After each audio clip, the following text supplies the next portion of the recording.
জয়পুর সীমান্তে অবৈধ অনুপ্রবেশের সময় বিএসএফ এর জালে বাংলাদেশি যুবক আটক। ভারত বাংলাদেশ সীমান্তে অবৈধ অনুপ্রবেশের চেষ্টা করার সময় এক বাংলাদেশি যুবককে আটক করেছে সীমান্ত রক্ষী বাহিনী বিএসএফ।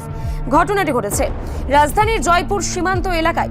জানা গেছে এই সীমান্ত এলাকায় নিয়মিত টহলদারির সময় সন্দেহজনকভাবে ঘোরাফেরা করতে দেখা যায় ওই যুবককে। আটক করে বিএসএফ জওয়ানরা। পরে জিজ্ঞাসাবাদে জানা যায় সে অবৈধভাবে ভারতীয় ভূখণ্ডে প্রবেশ করার চেষ্টা করছিল। আটক যুবকের বাড়ি বাংলাদেশের ব্রাহ্মণবাড়িয়া জেলায় বলেই জানা গেছে। প্রাথমিকভাবে জিজ্ঞাসাবাদের পর তাকে সংশ্লিষ্ট থানার পুলিশের হাতে তুলে দেওয়া হয়েছে। পুলিশ পুরো ঘটনা খতিয়ে দেখছে এবং কি কারণে সে ভারতে প্রবেশের চেষ্টা করেছিল তা তদন্ত করে দেখা হচ্ছে। সীমান্ত এলাকায় নিরাপত্তা জোরদার করতে বিএসএফ এর পক্ষ থেকে নিয়মিত টহল ও নজরদারি চালানো হচ্ছে বলে জানা গেছে। বর্ডার এলাকাতে এখন আপনাদের থানায় আসলো, কি বলবো?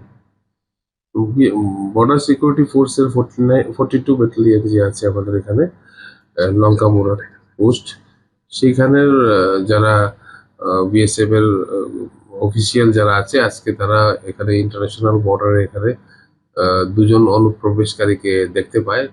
তখন তাদের ভিতর থেকে ওনারা একজনকে পকড়া করতে অ্যারেস্ট করেছেন এবং করার পর আমাদের এখানে হ্যান্ড ওভার করেছে। ওর নাম হচ্ছে সাইমন মিয়া, ওর বাড়ি ব্রাহ্মণবাড়িয়া ডিস্ট্রিক্ট, বাংলাদেশ।